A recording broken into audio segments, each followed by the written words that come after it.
What's up, folks? David here, TexasLonghornsFans.com. New video in our 2021 position previews and breakdowns. We're back on the offense this time with the running backs. Definitely, I think the most exciting position for Texas fans. There's more pressure, I think, on specifically Bijan Robinson than any other player on the team, and then probably more pressure on this group as a position unit than any other unit on the team. So we'll look at some stats. We'll look at some highlights, from last year, and just kind of project out what we should and should not expect from Bijan and this group heading into the season. But before we get into the video, don't forget to give it a like, hit subscribe, hit the notification bell so you don't miss any other position previews. If you're just listening on the podcast, don't forget to subscribe there as well. If you're not subscribed to the podcast, there is a link in the description. If you're watching the video, definitely leave your comments below. Let me know what you think about these projections. What are you expecting? What are you, what do you want to see out of this group? What would be a good season, a great season, maybe what would be a disappointing season? So let me know what you think. Let me know your comments, and I hope you enjoy the video.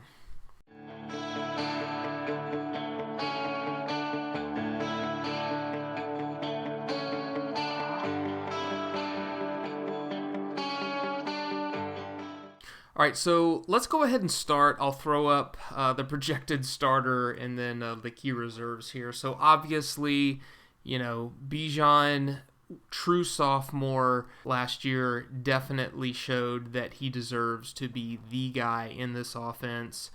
There's no question about it. He's the number one starter, rightfully so. The guy, not only does he have just a deep bag of tricks and moves and skills. If he was a baseball player, he'd be one of those 5-tool guys.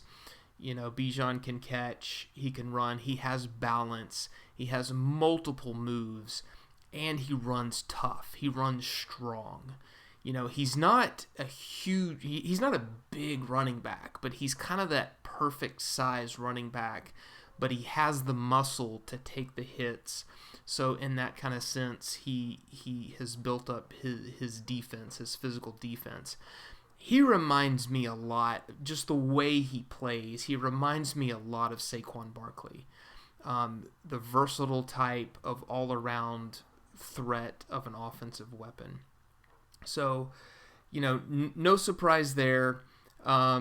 Looking at just a few of his stats from last year, I made this point in a video that I created a few months ago on this channel, about 5 reasons why Bijan might be a little overrated. And not necessarily that I don't think he's overrated, but sometimes I like to kind of go against the grain a little bit and just kind of look at some things from an opposite angle. Because I like to kind of have maybe like a kind of a full understanding of where things are and why guys get hot or why things happen a certain way. So, not that I think he's overrated, but, maybe there's some fans that are expecting a little bit too much of him, right?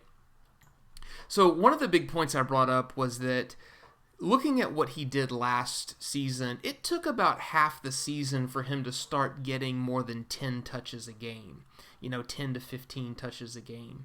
And in the last 2 games of the season, Kansas State and Colorado, because remember we didn't play the Kansas game. Kansas State and Colorado, those are the 2 games where he racked up roughly half of his total yardage and touchdowns for the entire season. So about half of his entire production came in the last 2 games of the year.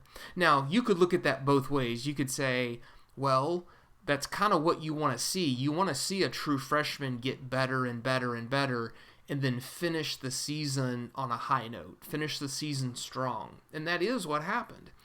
On the flip side, you could look at and say, well, he kind of only had 2 really, really great games. So you can kind of look at those a little two ways, but there's no denying the talent. There's no denying what he can do, and there's no denying the coach's confidence in him as a true sophomore, a brand new coaching staff. Bijan was the offensive representative at Big 12 Media Days, and that just doesn't happen with a true sophomore. Sophomores don't go to Big 12 Media Days. So that was really cool to see a new coaching staff, a new head coach, trust him and want him to represent the offense. Now, that speaks to my next big point is that, man, this kid is like, I don't know, what is he, 20 years old, going on 35. He is incredibly mature, confident, humble for a kid his age, especially for somebody that, had the accolades coming out of high school as a 5-star recruit.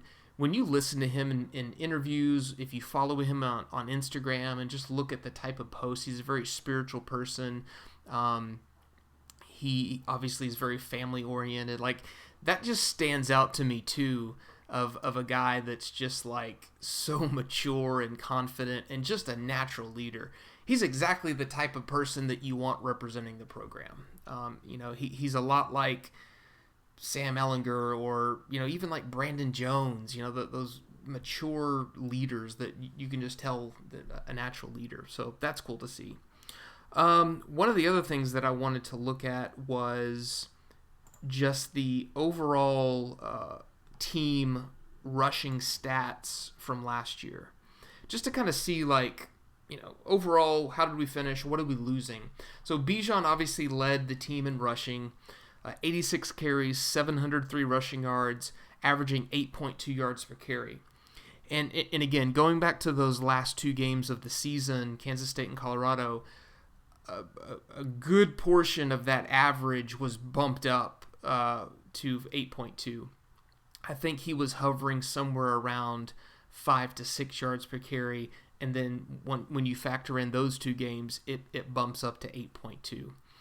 4 touchdowns. He had 196 receiving yards and 2 touchdowns, putting him almost at 900 yards from scrimmage, 6 touchdowns.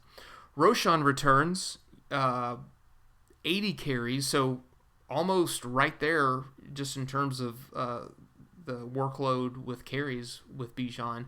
418 yards, 5.2 yards per carry, not a bad average, 6 touchdowns. And then he added another touchdown receiving with 51 touchdowns. Now we lose Sam's rushing productivity. We lose Keontae Ingram's rushing productivity with him going to USC. I think Keontae is better than what most fans gave him credit for. I know he made really big mistakes at the worst times, but I still really liked the guy. I wish he would have stayed. I loved his balance. He rarely played fully healthy, but when he was, I just thought he was really good. Losing Sam's production as a rusher, I don't think is that big of a deal, just considering he was that type of quarterback that you were going to run a lot of draw plays and called quarterback runs anyway. So I do think Bijan and Roschon Johnson can more than make that up, just in terms of how the offense moves the ball. Now, that's not to say that Casey and Hudson can't run, whoever the full-time starter is going to be. I definitely think Casey is a more dynamic runner than Hudson. But Hudson's athletic. He can move his feet for sure. But I do think that's worth mentioning, just the production of a rushing quarterback. If that's going to be significantly reduced, does this group of running backs make up for that? And I definitely think they will. I wanted to bring up one thing that Sarkisian said at Big 12 Media Days about Bijan and just kind of comparing him to Reggie Bush's skills. Reggie Bush is Bijan's favorite player. That's why he wears number 5. But he specifically talked about his incredible cutback ability. and that's definitely Bijan's kind of number one skill. But here's what Coach Sark said about it. And there's a mindset there, I think, from a team's mentality to know that they have a guy back there that is going to carry the football for us, that's going to hold on to the football for us, that's going to score a touchdown for us, get first downs, finish games, things of that nature. And Bijan definitely has all the physical traits to do it. I think he has the mental traits to do it. He's an unbelievable human being. He's probably a better human than he is football player. I can say that unequivocally, that what he represents, what he embodies is all of which I wish all of our kids could have on a daily basis. And there's a consistency in doing that I think our team will rally behind. So, I think the biggest thing Bijan resembles to Reggie Bush is the one-cut ability. Reggie, I hadn't seen that for quite some time. The ability to make that full-speed, violent one-cut, not lose top speed and get vertical. And Bijan has that. And you see it on tape is one thing. To see it on the ground, field level, is another. And I saw it every day throughout spring ball. It's like, wow, this is impressive. And we caught a glimpse of it in the spring game, kind of that one cut when he scores a touchdown. It was like, wow, that's really impressive to be at top speed, put his foot in the ground and get vertical and make a guy miss. Is something that Reggie made famous, and Bijan's got a lot of those similar traits to his game. So I thought that was pretty cool comparison. And somebody else at Big 12 Media Days asked Bijan what is his favorite type of play to run. And he mentioned a couple things, but his favorite one was like a cutback. And what that means, and I mentioned this a little bit on the offensive line video, is typically when you're running those type of plays or a counter play, it requires the offensive line to be able to move, right? Pulling guards, sometimes pulling tackles, or a zone blocking scheme where the offensive line is moving, in one direction, and then Bijan gets to kind of pick where he's going to cut that back against the grain. The idea is to move kind of that front 6 or 7 defenders one way and to get them reacting to the blocking scheme, and then let your running back plant his foot in the ground and cut it back. So I think we'll see a lot more of that this year. That requires an offensive line that's a little more athletic, that can move around a little more. So hopefully we see that, and really letting Bijan kind of use his number one skill with his cutback ability. So looking at a little bit more of what Roschon brings to the table, we kind of know he's heading into his third year. He's that downhill punishing, really tough runner. We saw that run that he made against Colorado where he just refused to go down, and that's the type of runner he is. And I think it's a perfect complement to the style of runner that Bijan is. You can use Roschon later in a game to just put a defense away if that's what it takes. He's the type of guy that you would want there when you have the advantage, when you're winning, to just kind of churn out the clock, get some first downs, rumble through the defense, just really pound them. Now, Bijan is a strong runner. There's no doubt. I think he's got the balance. He definitely has more in his bag than Roschon does, just in terms of skills. But man, I absolutely love Roschon there as the style of runner he is to complement Bijan, and he's a natural leader. Every player has talked so much about how much of a leader that Roschon is in the locker room, which is really cool. And maybe that's kind of from some of his time at quarterback. Maybe he's just kind of that natural team leader, which is really cool to see. And really glad that room has that running back room has a guy like that. And then bringing up the reserves again. The backups, Gabriel Watson, the transfer from last year, kind of, from what I've seen so far, kind of in the same mode of Roschon. Not a slash, fancy runner, but more of a downhill kind of rumbling guy. He's a bigger dude, kind of like Roschon is. He's a little thicker though, so that's cool to have him there. As more of a pounding running back. And then obviously you obviously always want a lot of depth, right? We saw that a couple years ago when the running backs were just dropping like flies, getting hurt even before the season started. And then Keelan Robinson, the big transfer from Alabama, not big in size. He former 4-star running back out of high school. He's a speedster. Even some of the guys that have been on the team for a while, he immediately caught their attention just in terms of his speed. I wouldn't be surprised if he and Deshaun Jameson kind of shared some kick return duties, but he's going to be a cool one to use to see how they can get him in the open field. Wouldn't be surprised if they try to get him on some pass routes more, as opposed to just letting him be more of a traditional running back. So he's definitely the type who's exciting to just see what he's going to do with the ball in his hands in the open field. So really cool to get him from Alabama too, just being in a championship program, a lot like what we've gotten with the transfer Ben Davis from Alabama, and then Ray Thornton from LSU as well. And then the last guy I have on here, definitely a lot of excitement about true freshman Jonathan Brooks.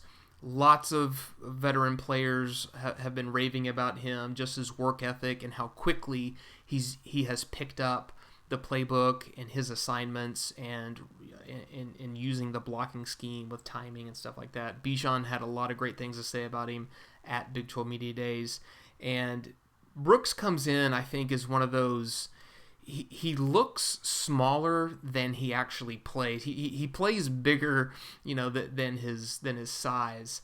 And if you look at some of his highlights, I'll throw a couple runs up here from high school. He really has top end speed, but man, he runs mean. He is really tough to bring down. His balance is amazing.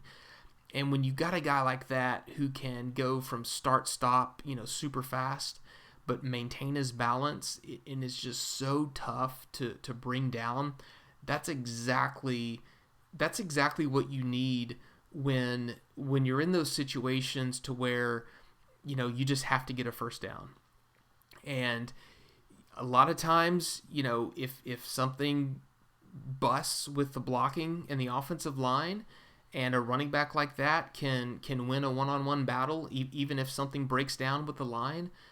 That's awesome, So that's what I see in him. That's what the skill set that I see is just a tough runner who has really good top end speed, but has just elite balance.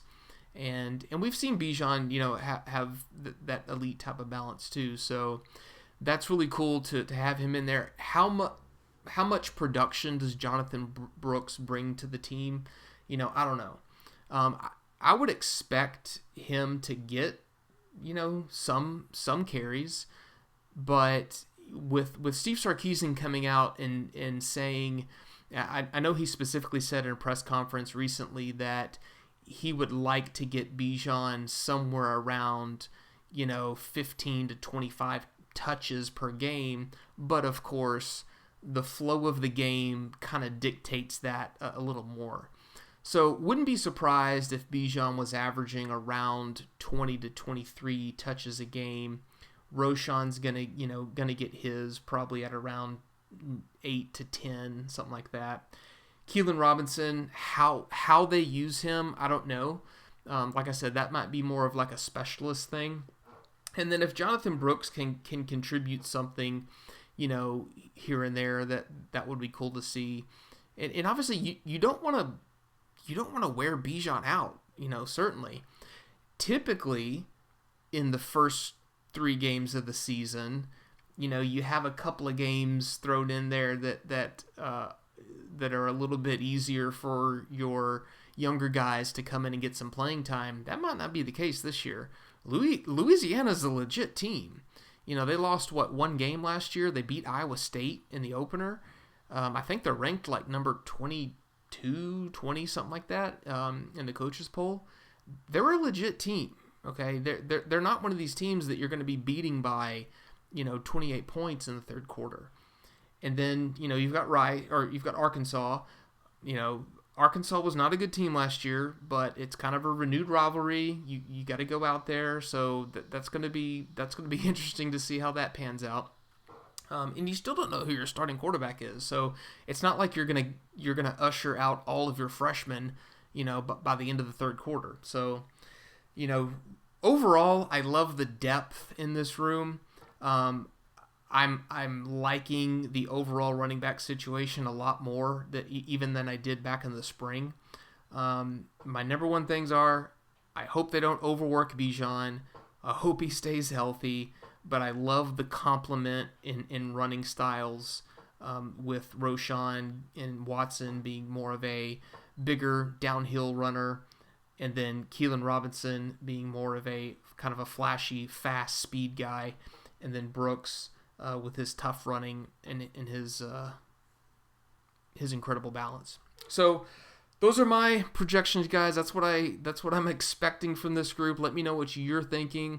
Like I said, don't forget to subscribe, hit the notification bell so you don't miss any other videos.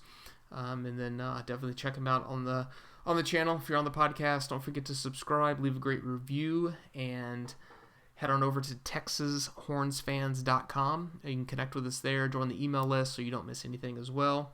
We're going to start giving away some prizes during the season, which that'll be fun.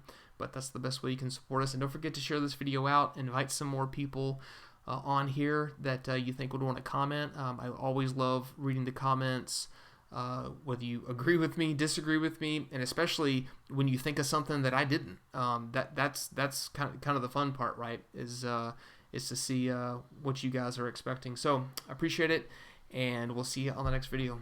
Welcome.